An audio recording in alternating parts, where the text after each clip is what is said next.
Welcome back to the Marching to Madness College Basketball Podcast with one of my good friends, one of my favorite coaches, and one of the guys you want to listen to on ESPN. It's Coach Seth Greenberg.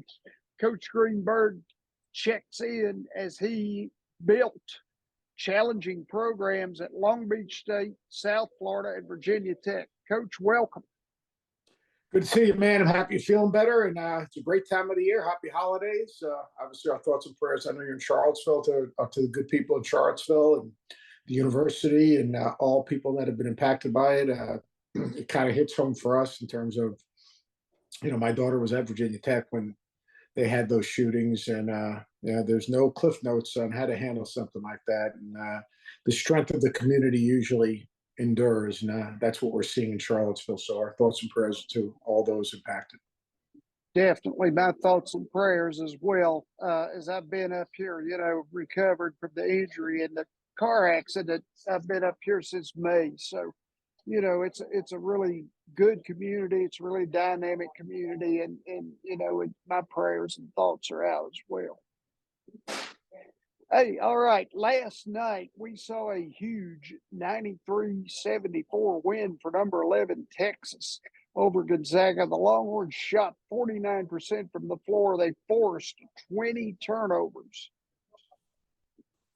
Yeah, it was a little bit of a similar, in fact, LaFonso Evans pointed this out last night after the game. It was a very similar game plan to what Baylor imposed on Gonzaga. Now, Gonzaga's got young guards this year, and then those guards have been exposed early in the season. Drew Timme's only as good as his guards, but you got to give Texas one. The atmosphere, the environment, the Moody Center was absolutely rocking. Chris Beard building the corral for those students, having the students right there on the court was great. But it really came down to, Texas's defense, Texas's ability to push that Gonzaga offense out away from the basket, Texas's ability to take Gonzaga out of transition. How do you take someone out of transition? You run good offense. You execute on the offensive end. You take good shots. You have good floor balance. You don't turn it over. They did a great job there. And then their ball pressure, pushing that Gonzaga offense out just another step makes that post entry a little bit longer. And then offensively, I thought that the guards, obviously Marcus Carr and Tyrese Hunter, were just not good, fabulous. And then to have Serge Jabari Rice come off the bench, a guy that has a little bit of chip on his shoulder, kind of like an old school Chris Beard player.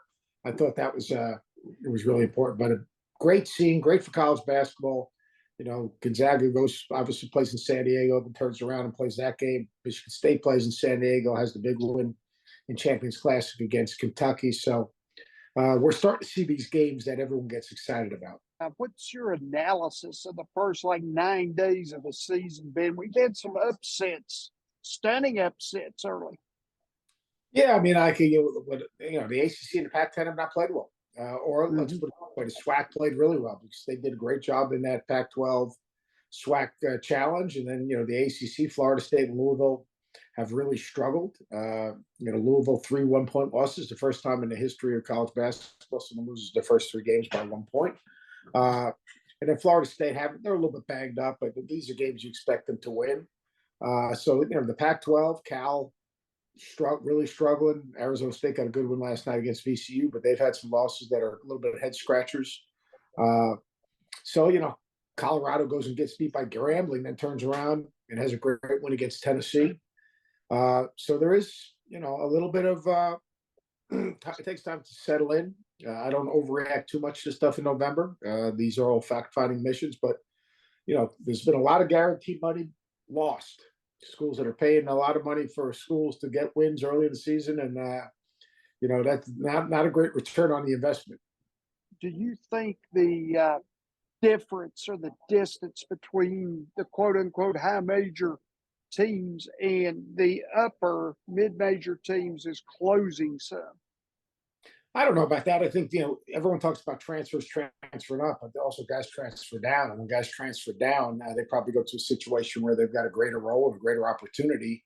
And some of those guys have seized those moments. And the other thing is, I think that the season's so long and it starts so soon that I think that, just human nature. Some guy, there's no reason not to be ready to play. There's no reason not to play hard. There's no reason not to buy into game planning. But obviously you see these losses, and a little bit of that comes into your mind and say, well, like, wait a second. I heard uh, Josiah James, say, hey, this will be good for us because we got to realize we got to be ready every night. Well, wait a second. Why wouldn't you be ready every night? When you get a chance to play 30 games, be ready to play. And it's a responsibility. And you're responsible and accountable to be ready every single day. And a coach doesn't have to give a New Rockne speech to get that. You should have a personal pride, take a personal inventory in yourself to make yourself sure you're ready to go. Coach, Big 12 basketball is always a must watch. I'm curious if you think Texas, Baylor, and Kansas are pushing the league up to where it might be the best league right now in the country. Well, look, the league is not just now, but in the last few years, the league has been terrific. It's what TJ is doing, Otzelberg is doing at Iowa State. If you go across that league, the level of basketball being played, the environments that they're being played at TCU. Jamie Dixon had a tough loss the other day. They're playing without Damon Baugh, but TCU is really good. Obviously, Kansas is really good. Kansas State's going to get better. Texas is good. Texas A&M, West Virginia, who knows? So, I mean, like, when you look at the Big 12, it's 10 schools. Oklahoma had a tough loss to Sam Houston State, but, the league is good. And that was a great win for Kansas. Duke is the most talented team in the country in terms of you just look at talent. I had a chance to watch them practice, but what the physicality and, Kansas plays different. They don't just rely on ball screens. They play with spacing. They cut hard. They get the ball reversed. They get it second-sided. KJ Adams is a perfect example, undersized but really effective. DeJuan Harris, just think about, how his ability to lead and defend the ball and take care of the ball. And then Jalen Wilson's going to be one of the most improved players in the country. Hey, going to the ACC, who can topple Duke or Carolina? Would it be in the hands of Notre Dame, Miami, or Virginia? I'd say Virginia Tech, they're defending ACC tournament champions. Virginia Tech, Grant Basile is going to be really, really good. He stretches the defense. Connor Couture is just a really high-level guard, and Sean Padula has got a little Mark Price in his game. They're a really hard team to prepare for because of what Mike does. Virginia is going to be very good. I mean, their backcourt is terrific. If you think about, fifth-year or sixth-year senior Kihei Clark, Reese Beekman, I think Armand Franklin. Yeah, he knows where his shots are coming from right now. Their front court is improved with Ben Vanderplas coming off the bench who can stretch the defense. Jaden Gardner's a tough matchup. So Virginia Tech's very good. I think Notre Dame is good. He's the return on investment of Mike Bray of having all these veterans. I don't know if they can post, defend, and rebound like they did a year ago. I think Paul Atkinson gave them a little bit of that, but they're going to be very good. And then Florida State, they've got to be better than they're playing. So the league, Miami's got terrific backcourt with Nigel Pack and Isaiah Wong and Jordan Miller. I mean, and then up front, I'll tell you, Norchad Omier has been an absolute load as an undersized 5 transfer from Arkansas State. So they're playing fast, they're trapping, they're scrambling, they're creating turnovers. They're a fun team to watch. The league is good. It just they've had some head scratchers in terms of you don't expect Florida State to lose 3 guarantee games, and obviously Louisville is just a work in progress. Sure. Bruce Pearl at Auburn, Eric Musselman at Arkansas. I mean, they've built a cornerstone. It's kind of like for the SEC beside of Kentucky. Then you get Tennessee, Alabama, and I think maybe Florida's back this year, depending on how Colin Castleton does with the new guards.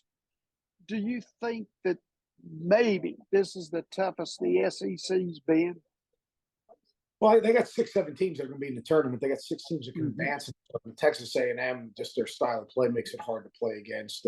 Alabama, I got a chance, and Auburn, I got a chance to see them both practice. And Brandon Miller is really good. Charles Bediako is very good. Noah Clowney, a freshman that no one talks about, is very good. They've got legitimate depth. Amari Burnett is a really good hard-playing defender. They've got legitimate depth across the board and extremely athletic. Nate does a great job. Obviously, Bruce, the guards have to be better this year because you don't have Jabari Smith to bail you out late in the game. But they're going to be very good. Tennessee, even though they lost to Colorado, you're talking about Tyreek Kia, the transfer from Indiana State, I think is going to have a big impact because he can shoot it. they've shot 63% of the shots from 3 in the first few games. They've got to get better shots. I mean, like, one thing is playing with 5 out. The second thing is, making good decisions. And I think that they have not made great decisions in terms of their shot selection. The other night, against Florida Gulf Coast, they got threes off of paint touches, ball reversals, and dribble penetration and post ups. So I think Rick got his message across. Coach, hey, here's the thing: the USC and UCLA situation, where they're moving to the Big Ten, as we're told now, anyway.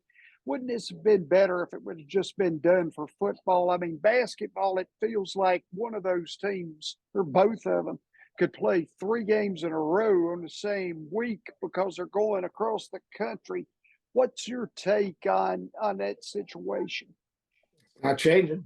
I mean, we're losing some great rivalries. Who knows what the next step of realignment is going to be? But every time you get on the road, you're going to be playing in a time zone that's 2 or 3 hours different. We always talk about student athlete welfare. You can't do one without the other. Non-revenue sports, I'm interested to see how they travel. Yeah, it's crazy. I mean, think of it, UCLA and USC basically playing the majority of their schedule in the Midwest. But with NIL, you need to find new revenue streams, and the revenue streams come from bigger TV contracts. Last thing, Coach, rumors have persisted that we're going to see an expansion of the NCAA tournament. What's your take on that? Well, I think eventually when realignment shakes out, I think we're going to see these monster conferences, 20 and 30 members. Well, they're not going to get 4 bids. They're going to get multiple bids. So I think you're going to see a lot of these 1-bid leagues that there's going to be, instead of that first 8, you're going to see a first 16 and 8 of those teams that will advance into the field, and you'll have the 16 1-bid leagues per se. They'll play against each other with a right to get to the field of obviously 64. And that will add bids to obviously NCAA, because here's the deal: you can't have 5 major conferences or whatever it's going to end up shaking down to, and they each is going to have 20 or 25 teams, and say you're only going to take 4 or 5 teams from each conference. It's just it doesn't make any sense. And those guys are driving the train because those guys are driving the money. Money, yeah. Coach Seth Greenberg, ladies and gentlemen, the analyst on ESPN. Coach, I always love talking to you. I wish you the best this year, and let's have a good season. Thanks, Ken. And take care of yourself, man. Stay healthy. I am. Thank you very much. All right, buddy.